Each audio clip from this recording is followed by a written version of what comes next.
Hello friends, welcome back to one more mini vlog. ఈ vlog వచ్చేసి 2 days shoot చేశాను అనమాట. ఇది వచ్చేసి ముందు రోజు వ్లాగ్.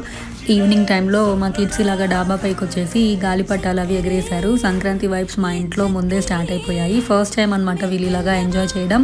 చాలా ఎక్సైట్ అయ్యారు. తర్వాత రోజు మేము హైదరాబాద్కి స్టార్ట్ అయిపోవాలి. ట్రైన్లోకి ఫుడ్ కోసం మా మమ్మీ ఇలాగా పులిహోర ఇంకా దద్దోజనం చేశారు. కిడ్స్ కూడా ఉన్నారు కదా అని చెప్పి ట్రైన్లో తినడానికి పనికొస్తుందని చెప్పి తర్వాత ఇలాగ లడ్డు ఫుడ్ ఇంకా లగేజ్ మొత్తం ప్యాకింగ్ చేసుకొని ఆటో కూడా బుక్ చేసేసుకొని రెడీగా ఉన్నాము. క్రిస్మస్ హాలిడేస్ కదా, ట్రైన్ టికెట్స్ బుక్ అవుతాయో లేదో కొంచెం టెన్షన్లో ఉన్నాము. బట్ ఫైనల్లీ మా టికెట్స్ అనేది కన్ఫర్మ్ అయ్యాయన్నమాట. ఆటో వచ్చేసింది టైంకి. ఇంకా మేము స్టేషన్కి కూడా స్టార్ట్ అయిపోయాము. ఇంకా మీరు సంక్రాంతికి షాపింగ్ చేశారా? మేమైతే ఇంకా సంక్రాంతికి షాపింగ్ అయితే చేయలేదన్నమాట. ఇంకా ట్రైన్లో వచ్చేసాం మేము హైదరాబాద్కి. నైట్ 9 o'clock అయిపోయింది. ఈ చిన్న వ్లాగ్ మీకు నచ్చిందని అనుకుంటున్నాను. సబ్స్క్రైబ్ చేసుకుని అస్సలు మర్చిపోవద్దు.